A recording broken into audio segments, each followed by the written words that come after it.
નમસ્કાર વિદ્યાર્થી મિત્રો, આજે આપણે ધોરણ 10 સામાજિક વિજ્ઞાન વિષયની અંદર પ્રીવિયસ યર ક્વેશ્ચન એટલે કે અગાઉ બોર્ડની પરીક્ષાની અંદર પૂછાઈ ગયેલા હેતુલક્ષી પ્રશ્નોના જવાબ સાથે સોલ્યુશન કરીશું.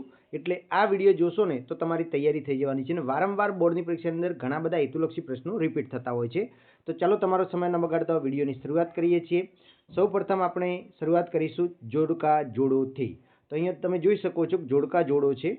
તેની અંદર મૌર્ય યુગની ઊંધા કમળની જે આકૃતિ છે એ શાની છે? ઊંધા કમળની જે આકૃતિ છે એ સિંહ અને વૃષભની છે. પછી ભરત મુનિ, તો ભરત મુનિ દ્વારા દેવાસુર સંગ્રામ નામનું જે પુસ્તક છે એ લખવામાં આવ્યું હતું, બરાબર. એના પછી ગીધ પરિયોજના જે છે, તો ગીધ પરિયોજના એ ક્યારે શરૂ થઈ હતી? તો ગીધ પરિયોજના છે 2004માં થઈ હતી. પછી કિંમતી ધાતુ, તો સોનું એ કિંમતી ધાતુ છે. અને પદ્મશ્રી એવોર્ડ વિજેતા ડૉક્ટર સુભાષ પાલેકર છે. એના પછી નેક્સ્ટ આપણે જોઈએ તો અહીંયા તમે જોઈ શકો છો દ્વારકાધીશ મંદિર. તો દ્વારકાધીશ મંદિર દ્વારકા ખાતે આવેલું છે. જડતર કામ, તો જડતર કામ માટે બિકાનેર જાણીતું છે. વાઘ પરિયોજના 1871માં શરૂ થઈ. શિશુ, તો એ ગેલેના કહેવાય છે. અને ઘાધ ચક્ર સાથે જોડાયેલ મતનું ઘટક જે હ્યુમસ છે, બરાબર. ચલો એના પછી નેક્સ્ટ છે ભવનાથનો મેળો. તો ભવનાથનો મેળો જુનાગઢ ખાતે ભરાય છે. પઢાર નૃત્ય, તો જે પઢાર નૃત્ય છે એ સુરેન્દ્રનગરના ઠાકોરનું છે. પછી અક્ષત વનસ્પતિ, તો અક્ષત વનસ્પતિ છે એ આપણને સુંદરવનના જંગલોમાં જોવા મળે છે. સૌર સીતાગાર જે સાણી વડોદરા ખાતે આવેલું છે. અળસિયાનું આયુષ્યકાળ એ આશરે કેટલા વર્ષનું? તો કે 15 વર્ષનું હોય છે. એના પછી તાનારીરી મહોત્સવ જે છે, તો તાનારીરી મહોત્સવ છે એ વડનગર ખાતે યોજાય છે દર વર્ષે. પછી કુચીપુડી જે નૃત્ય છે, તો કુચીપુડી નૃત્ય એ આંધ્રપ્રદેશનું છે. પછી રાઇનો વિઝન, તો રાઇનો વિઝન એ ગેંડા પરિયોજના છે. અને અબરખ, તો અબરખનું જે કુલ ઉત્પાદન છે એ ભારતની અંદર જોવા જઈએ તો કેટલું થાય છે? તો કે ભારતની અંદર સૌથી વધારે થાય છે. અબરખનું ઉત્પાદન ભારતની અંદર સૌથી વધારે થાય છે. અને પૃથ્વી સપાટી પર પાણીનો ભાગ 71% રોકેલો છે. એના પછી ખરા ખોટા જોઈએ તો કે સારનાથનો સ્તંભ શિલ્પકલાનો શ્રેષ્ઠ નમૂનો છે. તો આ વિધાન કેવું છે? ખોટું છે. એના પછી જૂનાગઢમાં 4 ગુફા સમૂહ આવેલા છે. તો આ વિધાન પણ ખોટું છે. એના પછી પ્રારંભિક બૌદ્ધ સાહિત્ય તમિલ ભાષામાં લખાયેલું છે. તો આ પણ વિધાન કેવું છે? ખોટું છે. એના પછી વિજયનગર મહાન સમ્રાટ કૃષ્ણદેવરાય હિન્દી અને સંસ્કૃતના લેખક હતા. તો આ પણ કેવું છે? ખોટું છે. પછી વેદાંગ સાહિત્યમાં કર્મકાંડ, જ્યોતિષ અને વ્યાકરણનો સમાવેશ થાય છે. તો આ વિધાન એકદમ સાચું બને છે. પછી પ્રારંભિક જૈન સાહિત્ય પાલી ભાષામાં લખાયેલું છે. આ સાહિત્ય 3 ભાગમાં વહેંચેલું છે. ત્રિપિટક તરીકે ઓળખાય છે, જેમાં સુત્ત પિટક, વિનય પિટક અને અભિધમ પિટકનો સમાવેશ થાય. આ વિધાન પણ ખોટું છે, કારણ કે બૌદ્ધ ધર્મને લગે છે. પછી તત્વજ્ઞાનથી ભરપૂર એવા સાહિત્યને અરણ્યકો કહે છે. તો આ વિધાન ખરું છે. પછી નાલંદા વિદ્યાપીઠ બૌદ્ધ આચાર્ય નાગાર્જુન હતા. તો આ પણ ખરું છે. પછી અમને ચારેય દિશામાંથી સારા અને શુભ વિચાર પ્રાપ્ત થવું, આ સંદેશ સામવેદમાંથી લેવામાં આવેલું છે. તો આ વિધાન ખોટું છે, કારણ કે સામવેદમાંથી નહીં પણ ઋગ્વેદમાંથી છે. પછી અમને ચારે દિશામાંથી સારા અને શુભ વિચાર પ્રાપ્ત થવા સંદેશ ઉપનિષદમાં છે. તો આ પણ ખોટું છે.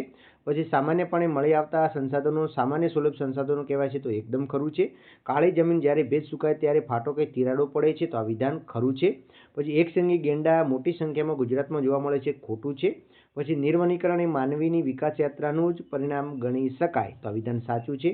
પછી વૃષ્ટિ જળ એ પૃથ્વી જળ સંસાધનનો મુખ્ય સ્ત્રોત છે. તો વિધાન એકદમ ખરું બને છે. પછી જે ઉદ્યોગમાં કાચા માલ તરીકે ખનિજો વપરાય છે તેને ખનિજ આધારિત ઉદ્યોગ કહેવાય છે. તો ખરું છે. ભારતે છોડેલા ઇન્ડિયન નેશનલ સેટેલાઇટ માત્ર હવામાન અને ચક્રવાત જેવી આફતો માટે જ છે. તો આ વિધાન ખોટું છે. પછી શ્રમ એ ઉત્પાદનનું નિર્જીવ સાધન છે. તો ખોટું છે, કારણ કે સજીવ સાધન છે. પછી ભારતમાં બેરોજગારીની સમસ્યા વધુ ઘેરી બનવા પાછળ મુખ્ય જવાબદાર કારણોમાં વસ્તી વધારો નથી. તો આ વિધાન ખોટું છે, કારણ કે વસ્તી વધારો જ છે. પછી સરકારે આવશ્યક ચીજ વસ્તુઓનો ધારો 1977માં અમલમાં મૂક્યો. આ વિધાન ખોટું છે. રાષ્ટ્રીય રાજ્યકોષ નીતિ એટલે સરકારે જાહેર આવક ખર્ચ અંગેની નીતિ, કરવેરા વિષયક અને જાહેર રોડની નીતિ. તો આ વિધાન કેવું છે? સાચું છે. ઈસવીસન 1995 મહિલા સશક્તિકરણ વર્ષ તરીકે ઉજવે. તો આ વિધાન ખોટું છે. મહિલાઓને માત્ર એક જ કોલથી મદદ મળી 108 અભયમ હેલ્પલાઇન શરૂ કરવાનું. ખોટું છે. 108 અભયમ નહીં, 108 નહીં, 181, બરાબર. પછી ડૉક્ટર મને BCCની રસી લેવા માટે સલાહ આપે છે. તો આ રસી મને ઓરી રોગ સામે રક્ષણ આપશે. તો આ વિધાન ખોટું છે. પછી સરસ્વતી સબલા યોજના અન્વયે કન્યાને વિનામૂલ્યે સાયકલ આપવામાં આવે છે. તો આ વિધાન ખોટું છે. પછી આતંકવાદ એ જે તે પ્રદેશની સમસ્યા છે. ખોટું છે, કારણ કે વૈશ્વિક સમસ્યા છે. પછી સાંપ્રદાયિક એ વ્યક્તિ, સમાજ અને રાષ્ટ્ર વિકાસને અવરોધતું પરિબળ છે. ખરું છે. બંધારણની કલમ 17 અસ્પૃશ્યતા નાબૂદી કરવાની છે, તો આ વિધાન સાચું છે.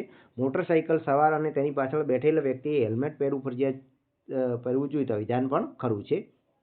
હવે ખાલી જગ્યાઓ છે, તો કે ખાલી જગ્યા ભાષાને આર્ય ભાષા કે ઋષિઓની ભાષા કે વિદ્વાનોની ભાષા કહેવાય છે, તો કે સંસ્કૃત ભાષા આવશે. પછી શ્રીમદ ભગવદ્ ગીતામાં મોક્ષ પ્રાપ્તિના 3 માર્ગોમાંથી યોગ માર્ગનું વિવેચન કરેલું નથી. નાલંદામાંથી મળી આવેલા ભગવાન બુદ્ધની મૂર્તિ એ કેટલી, તો કે 18 ફૂટ એટલી ઊંચી છે. પછી મહર્ષિ ચરકે ચરક સંહિતા નામનો ગ્રંથ લખેલો છે. એલિફન્ટાની ગુફા એ મહારાષ્ટ્ર રાજ્યમાં આવેલી છે.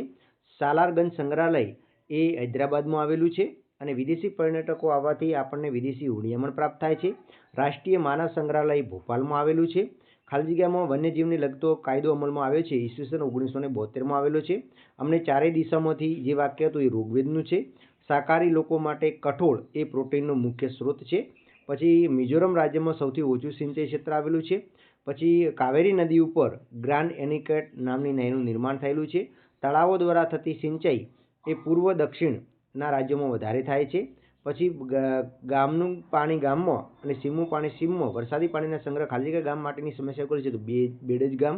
પછી એમોનિયા ગેસ, બેન્ઝોઇન ગેસ વગેરે કોલસાના ઉત્પાદક છે. પછી દેશમાં સૌથી વધુ સૌર ઉર્જા મેળવતું રાજ્ય આપણું રાજ્ય ગુજરાત છે. વેપાર તુલાને હકારાત્મક બનાવવા સરકારે મેક ઇન ઇન્ડિયા પ્રોજેક્ટ શરૂ કરેલો છે. એના પછી દિબ્રુગઢથી કન્યાકુમારીને જોડતો રેલમાર્ગ એ વિવેક એક્સપ્રેસ તરીકે ઓળખાય છે.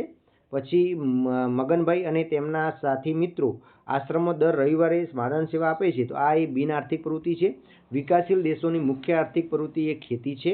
પછી યંત્રો, ઓજારો, મકાનો, ઉત્પાદનના સાધનો પૈકી મૂડી એ સાધનમાં સમાવેશ થાય છે.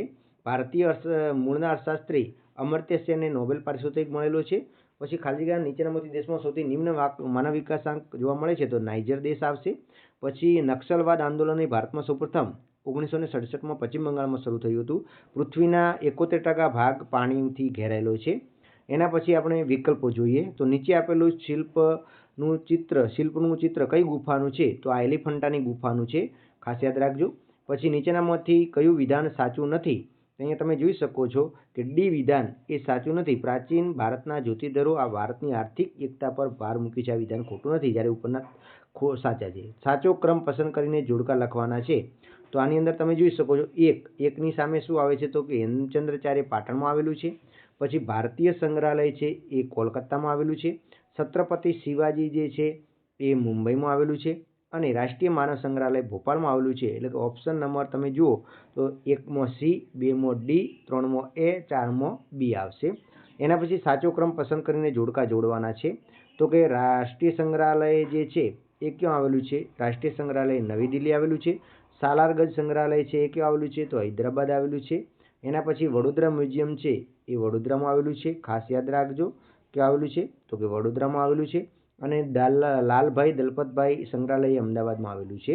એના પછી આ જમીન હિમાલયની ખીણો અને ઢોળાવવાના ક્ષેત્રમાં 2700 મીટરથી 3000 મીટરની ઊંચાઈ સુધી જોવા મળે છે. તેનું સ્તર પાતળું અને તે કયા પ્રકારની જમીન છે, તો તે પર્વતીય પ્રકારની જમીન છે. પછી કપાસ, શેરડી, શણ, તમાકુ અને રબર એ કયા પ્રકારના પાકો છે, તો એ રોકડિયા પાકો છે. પછી આગળ જોઈએ તો નીચે ભૌતિક યોજનાઓને તેના સ્થાનના આધારે દક્ષિણ દિશાથી ઉત્તર દિશાના ક્રમમાં ગોઠવીને યોગ્ય વિકલ્પ લખવાનું છે. તો પહેલા આવશે દક્ષિણથી જો નાગાર્જુન, પછી નર્મદા, પછી ચંપલ અને છેલ્લે ચંબલ, પછી ભાખરા નાગલ આવશે. બરાબર. સ્ટેચ્યુ ઓફ યુનિટી છે નર્મદા નદી ઉપર આવેલું છે સ્મારક. ધરોઈ ભૌતિક યોજના કઈ નદી પર આવેલી છે, તો એ સાબરમતી નદી ઉપર છે. નીચેનામાંથી બહુ લાભાન્વિત રાજ્યો છે. આ કોષ્ટક તમારે જે 11મા ચેપ્ટરનું છે ને, તો કોષ્ટક ખાસ 5માનું અને 11માનું 2 કોષ્ટક તમારે ખાસ તૈયાર કરી દેવાના છે. એમાંથી 3 કે 4 ગુણનું તમારે કવર થઈ જશે. ભાખરા નાગલ છે, તો ભાખરા નાગલ એ પંજાબનો ફાયદો થશે. પછી કોસી, તો કોસી માટે બિહાર આવશે. નાગાર્જુન સાગર જે છે એ આવશે આંધ્રપ્રદેશમાં. અને નર્મદા અને ગુજરાત આવશે. બરાબર. પછી ભારતમાં લગભગ કેટલા ટકા જળ સિંચાઈ ઉપયોગી છે, તો 84% જળ સિંચાઈ માટે ઉપયોગી છે. નીચે આપેલા નકશામાં મુખ્ય કેન્દ્રો દર્શેલ છે તે કયા ઉદ્યોગના છે તે જણાવવાના છે. તો અહીંયા તમે જોઈ શકો છો નકશાની અંદર બોકારો, દુર્ગાપુર, જો આ ક્રમ પણ યાદ રાખજો, ઘણી વખત આવા ક્રમનું પણ પૂછાય છે કે ઉત્તરથી દક્ષિણમાં ગોઠવો લોખંડ પોલાદના ઉદ્યોગ. બરાબર. તો આ લોખંડ પોલાદના ઉદ્યોગ છે. બરાબર. એના પછી કઈ પદ્ધતિ મુક્ત અર્થતંત્ર કહેવાય છે, તો બજાર પદ્ધતિને મુક્ત અર્થતંત્ર કહેવાય છે. નીચેની દર્શાવેલી કઈ બાબત સેવા ક્ષેત્રમાં સામેલ નથી તે ઓળખી બતાવવાનું છે, તો ધાતુકામ, ધાતુઓનું ખોદકામ એ સેવા ક્ષેત્રમાં નથી. પછી ઉત્પાદનના ત્રણેય સાધનોમાં ઉત્પાદનનું યોજનાનું જોડવાની કામગીરી કોણ કરે છે? તો કે નિયોજન કરે છે. આર્થિક રીતે ભારત દેશ કેવો છે? તો વિકાસશીલ દેશ છે. વિશ્વ વેપાર સંગઠન WTO ક્યારથી શરૂ કરવામાં આવેલું છે? તો 1 જાન્યુઆરી 1995થી વર્લ્ડ ટ્રેડ ઓર્ગેનાઇઝેશનની સ્થાપના થઈ છે. પછી વૈશ્વિકીકરણના કારણે મૂડી અને ટેકનોલોજીને પ્રોત્સાહન મળ્યું છે. ખાદ્ય પદાર્થની ગુણવત્તાનું નિયમન કરતી સ્વૈચ્છિક સંસ્થાઓ કઈ છે? CAG છે. પછી ડૉક્ટર મને BCG તો એ ક્ષયના રોગ માટે BCCની રસી લેવાનું છે. પછી એક યુવતી એકલી જઈ રહી છે અને કેટલાક અસામાજિક પ્રવૃત્તિ કરતા લોકો તેને છેડતી ઈરાદો કરીને રંજાડી રહ્યા છે, તો એ કયા નંબર? તો 181 નંબર જે અભયમ નંબર છે એના ઉપર કોલ કરશે. પછી કેટલાક ગણ્યા ગોઠા લોકો દ્વારા સંગઠિત, આયોજિત અને જાણી જોઈને કરવામાં આવતું અનૈતિક અને હિંસાત્મક કૃત્ય અને આતંકવાદ કહેવામાં આવે છે. ભારતમાં નક્સલવાદ આંદોલનનો ઉદ્ભવ પશ્ચિમ બંગાળના કયા વિસ્તારમાં હતો? નક્સલબારી વિસ્તારમાં થયો હતો. પછી એક વર્ગખંડમાં શિક્ષક, વૃદ્ધો અને નિસહાય વ્યક્તિઓના સંરક્ષણ સલામતી સમયે પગલાં લેવાના મંત્રીઓ આપ્યા છે, તો તેમાં કોણ ખોટું છે તે જણાવવાનું છે. તો અહીંયા ડેવિડ છે ને એ ખોટું છે, બરાબર. ડેવિડ જે વાક્ય બોલ્યો એ કેવું છે? એકદમ ખોટું વાક્ય છે, બાકીના સાચા. પછી જાહેર વિતરણ પ્રણાલી વધુ સુદૃઢ બનાવવા કઈ બાબત અમલમાં મુકાઈ છે? બાયોમેટ્રિક ઓળખ અમલમાં મુકાઈ છે. પછી માનવ હકોનું ઘોષણાપત્ર કોણે ઘોષિત કર્યું છે? સંયુક્ત રાષ્ટ્રે કરેલું છે.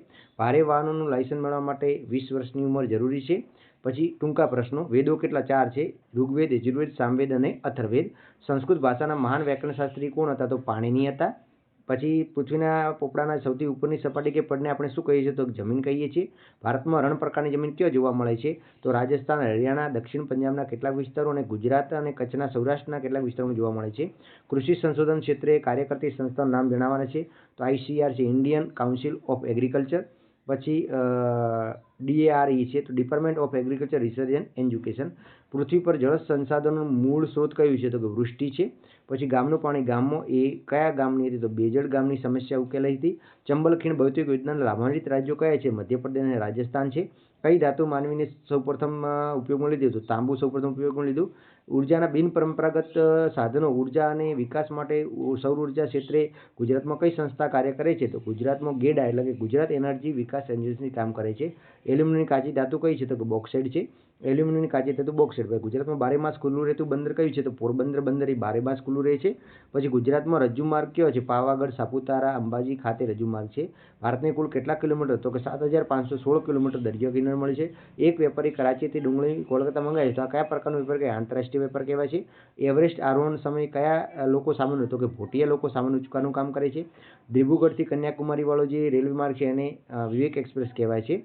પછી ભારતમાં દ્રુતગતિ માર્ગ કયા બે છે? તો વડોદરા અને અમદાવાદને જોડે છે. ટાંકણીથી લઈને મોટા યંત્રો અને સુધીના ઉત્પાદન ક્ષેત્રમાં કરવામાં આવે છે, તો એ માધ્યમિક ક્ષેત્ર ગણવામાં આવે છે. શિક્ષણ, બેન્કિંગ, વીમા કંપની વગેરે કામગીરી કયા ક્ષેત્રમાં થાય છે? તો એ કામગીરી આવશે સેવા ક્ષેત્રમાં આવશે, બરાબર. પછી વિકાસશીલ રાષ્ટ્રોની મુખ્ય આર્થિક પ્રવૃત્તિ ખેતી છે. પછી વિશ્વમાં કયા દેશોમાં બજાર પદ્ધતિનો આર્થિક વિકાસ થયો છે? તો અમેરિકા, જાપાન જેવા દેશો આવશે. પછી 1972 સ્વીડનના કયા શહેરમાં પ્રથમ પૃથ્વી પ્રદર્શનનું આયોજન થયું હતું? તો કે સ્ટોકહોમ ખાતે થયું હતું. વિશ્વમાં બે દેશને બીજા દેશ વેપારી ઝઘડા નિરાકરણ કોણ કરતો? વિશ્વ વેપાર સંગઠન લાવે છે. WTOનું પૂરું નામ છે વિશ્વ વેપાર સંગઠન છે, એટલે કે વર્લ્ડ ટ્રેડ ઓર્ગેનાઇઝેશન છે. ભારતમાં સૌથી ઓછી ગરીબી ધરાવતું રાજ્ય કયું છે? તો કે ગોવા છે. પછી જાહેર વિતરણ પ્રણાલી PDS ભારતમાં કઈ સાલમાં આવી? તો 1977ની સાલમાં. કયા દિવસને આંતરરાષ્ટ્રીય સ્તરે વિશ્વ વૃદ્ધ દિવસ તરીકે ઉજવવામાં આવે છે? તો 1 ઓક્ટોબરના દિવસને વિશ્વ વૃદ્ધ દિવસ તરીકે ઉજવવામાં આવે છે. તો આઈ હોપ કે આ વિડીયો તમને ઉપયોગી થશે અને IMP પ્રશ્નોના વિડીયો પણ આપણી ચેનલ ઉપર અવેલેબલ છે, તો એ પણ તમે જોવાની થોડી તમને હું વિનંતી કરું છું, જોઈ નાખજો, કારણ કે પરફેક્ટ IMP પ્રશ્નો આપેલા